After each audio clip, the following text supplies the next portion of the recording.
Alright, what's going on everybody? Zombies here again, and today we're back with another Marvel Snap video. So in this one we are taking a look at this week's new card, Legion. Legion is a 5 cost 8 power that reads, on reveal, replace each other location with this one. Legion is going to be dropping in Series 4, and of course it'll be available in the Spotlight Cache for this week as well. We can see here, Spotlight Cache features this week are going to be Legion, High Evolutionary, and Darkhawk. So some pretty powerful cards there if you haven't got your hands on High Evo or Darkhawk yet, and you're interested in Legion. Maybe this is the week for you. I'm personally going to be skipping this one, because I have those cards, and I have variants I like for them already, but definitely seems a bit more enticing than what we had on offer last week. Now, in terms of if you should pick up Legion or not, I think he is probably okay to get with tokens. 3k tokens isn't too bad, but I do think this is a bit more of a fun card than a competitive card. However, we did get some confirmation on interaction. We didn't actually know how it worked, which is with Storm. So if you Storm on turn 4, and you copy the location with Legion on turn 5, it will actually close down all of the Storm locations on the final turn.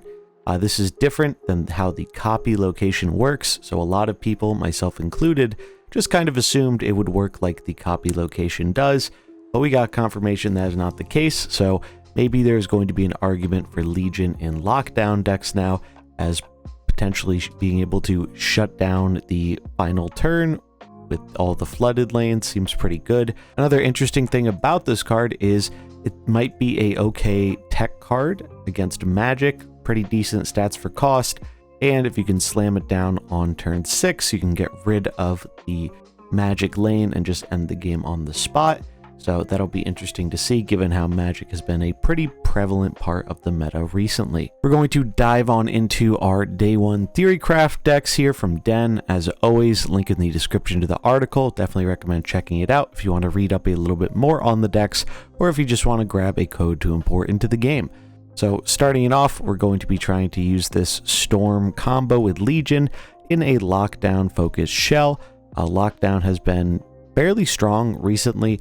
People seem to move away from it after the changes to High Evo, but it still seems to be putting up really good numbers, and I really like how this list looks. We have a bunch of ways to lock down a lane, and Legion just adds to our arsenal of things we can play on turn 5 to potentially close out the game. Other than that, just a pretty stock list here. Iron Lad has a lot of powerful things it can copy, which is always nice, and Armor helps keep our valuable 1-drops safe from the threat of Killmonger. And then Jeff, just really flexible, especially with the fact that if we do get our Storm combo off, it still lets us play something on the final turn. Sunspot also gets value there too, as does Cyclops. Next up here, we have a deck that, it's an archetype that really was kind of popular a couple months ago, but fell off a bit. And maybe Legion is what we needed to bring this deck back, and that is the She-Not deck, where we're trying to get to turn 7, float our energy on turn 6, and be able to play the Infinite and She-Hulk on the final turn. We can also double up with Moongirl, so we can go She-Hulk, She-Hulk, Infinite, and we have Psylocke as another alternative way of getting 6 energy floated on turn 5, so we can still get our combo off on turn 6, even the games when we do not draw magic. Other than that, we just have a few cheap 1-drops to help empty our hand, or just give us more flexible stuff to play with She-Hulk on the final turn of the game. Sunspot obviously has good synergy with She-Hulk and Infinite. Armor for a bit of protection. Magic so we can get the game to go longer and get our combo off. Moongirl to double up on our She-Hulks as well as valuable 1-drops. And Chavez to improve that early game draw consistency so we can actually get the combo when we need it. And then last but not least, we have a Hela deck here. The Living Tribunal has become really popular in Hela.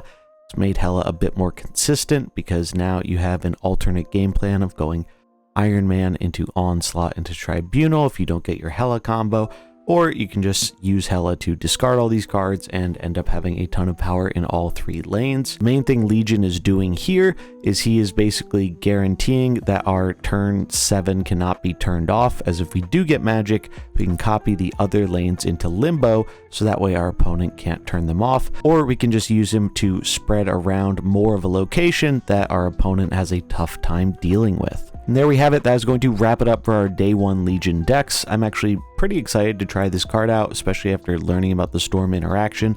And I think it's going to be pretty wacky seeing what happens, being able to copy 3 of a given location in a game, as that's not something we've really been able to do before. So I think this one's going to be fun. I'm looking forward to it. Let me know what you think in the comments below. Are you picking this one up? Are you opening your caches this week? Is it going to be a pass? I'd love to hear it. That is going to wrap it up for this video. If you enjoyed it, remember to like and subscribe, and stay tuned here at Marvel Snap Zone for all your Marvel Snap content. I'm Zombies. Hope you enjoyed it, and I'll catch you in the next one. Peace.